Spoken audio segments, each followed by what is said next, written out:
নমস্কাৰ, এই মুহূৰ্তত লৈছোঁ অসমৰ লগতে ভাৰতৰ কেইবাটা প্ৰান্তৰ পৰা ডাঙৰ খবৰ। এনেধৰণৰ খবৰবোৰ নিউজ চাবলৈ হ'লে আমাৰ চেনেলটো ছাবস্ক্ৰাইব কৰি ভিডিঅ'টো লাইক কৰি ভিডিঅ'টো শ্বেয়াৰ কৰি দিব আপোনালোকৰ বন্ধু বান্ধৱীৰ হয়। জুবিনক ন্যায় নিদিলে CM কানুৰ হৃদয়ত পালে জামিন। হিমন্ত বিশ্ব শৰ্মাৰ ডাঙৰ মন্তব্য। কি ক'লে হিমন্ত বিশ্ব শৰ্মাই?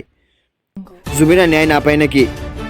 গৰিমা শইকীয়া কান্দি কান্দি বাগৰি পৰিছে। চাওক আমাৰ প্ৰতিবেদন। 2022 চনলৈ মাহে 57,000 দৰমহা পোৱা হৃদয়টো হঠাৎ কেনেকৈ হৈছিল কোটিপতি? ডাঙৰ মন্তব্য। বছৰতে কি এনে আলাদিনৰ চাকি লাভ কৰিছিল সিদ্ধাৰ্থ শৰ্মাই?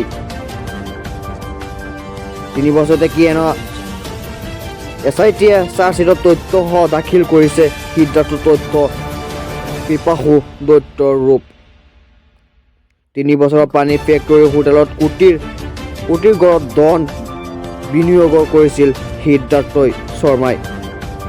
পিতৃয়ে ব্যক্তিগত খণ্ডত কাম কৰি লাভ কৰিছিল 25,000 টকাৰ দৰমহা।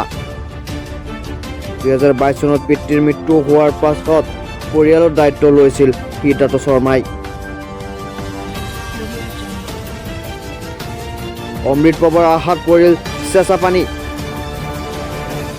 অমৃত পৱাৰ কাৰাগাৰত অন্ধ কোঠাৰীত থাকিব লাগিব অমৃত পৱাৰ মহন্ত আৰু CM কানু মহন্তৰ। এনেকুৱা অসুৰ পৃথিৱীত 2-3টাহে জন্ম হয়। কি ক'লে গৰিমা গাৰ্গে? জুবিন গুচি গ'ল কিন্তু মোক মানুহ চিনাকি কৰাই থৈ গ'ল। এনেদৰে মন্তব্য কিয় কৰিলে গৰিমা শইকীয়াই?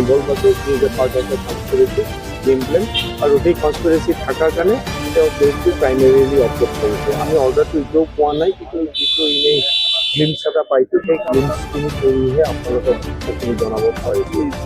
বাকী দুজনকো এইটোৱে কৈছে যে পইচাখিনি তেওঁলোকৰ জমা কৰা আছিল, এতিয়া তেওঁলোকে সেয়াৰ উদ্দেশ্যেৰে এই পইচাখিনি আত্মসাৎ কৰিবৰ কাৰণে যিহেতু ৰাখিছিল, সেইকাৰণে তেওঁলোকে এইটো ইনভলভ আছে ফৰ ফাইনেন্সিয়েল ফাণ্ডিঙৰ কাৰণে। তেওঁলোকৰ এটা আমি গুৰুত্বপূৰ্ণ আৰ্গুমেণ্ট কৰিছিলোঁ যে তেওঁলোক যদি ইমান নিকাই আছিল যে তেওঁ ইমিডিয়েটলি ঘৰৰ মানুহ জনাব লাগিছিল যে জুবিন গাৰ্গে এইখিনি পইচা আমাৰ তাতে কৈছে, মেডাম কি কৰিম বা এইখিনি আপোনাৰ লগত দি দিয়ে। তেওঁলোকে পোৱা নাই, বহি আছিল, সেইখিনিতো অনুসন্ধানতে ওলায়।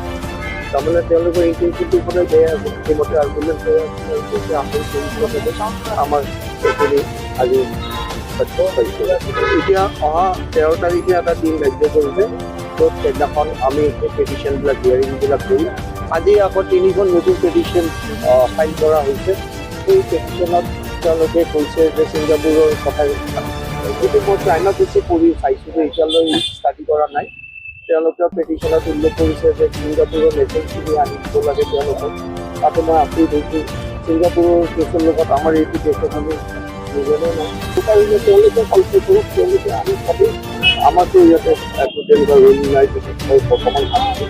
এতিয়া সেইখিনি আমি অহা তাৰিখত যেতিয়া অপাৰেশ্যন ফাইল কৰিম তাতে গোটেইখিনি উল্লেখ কৰিম। গোটেই চাৰি চাই কি অৰ্ডাৰ দিয়ে আমি সেই অৰ্ডাৰৰ মতে আগবাঢ়ি মহাবীৰৰ ক্ষেত্ৰত আজি তেওঁলোকে প্ৰথমবাৰ সেই তেওঁ বিজনেছ পাৰ্টনাৰে আজি এখন অপাৰেশ্যন দিছে।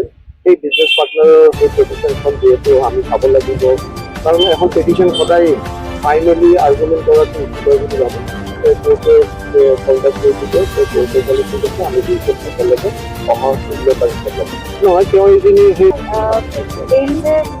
ৰিজেক্ট কৰিছে কথাটো ভাল লাগিছে, ভাল জানা হৈছে। আৰু তাৰ বাহিৰে আমাৰ মেইন কোৰ্টটো আমাৰ 13 তাৰিখে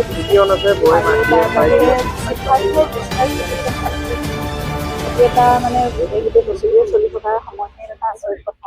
আৰু নহয় আৰু মহাবীৰ দেখুওৱাৰ কাৰণে এটা পিটিশ্যন আহিছিলে আৰু সিদ্ধাৰ্থৰ যিটো এপাৰ্টমেণ্ট এটা এটাচমেণ্টৰ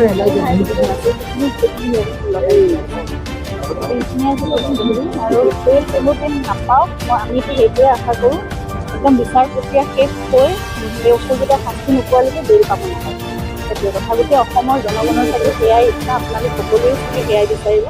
গতিকে জুবিন গাৰ্গৰ ন্যায় প্ৰতিষ্ঠান হোৱালৈকে, জুবিন গাৰ্গে বিচাৰ নোপোৱালৈকে, ন্যায় পাই পেলাই মানৱিকতা শাস্তি নোহোৱালৈকে কোনো বেল পাব নালাগে, কোনো যাতে ওলাই যাব নোৱাৰে। সেইটো ৰায় সদায় এনেকৈ ৰিজেক্ট কৰি থাকক। আজিৰ কথাই নহয়, জামিন পাবই নালাগে।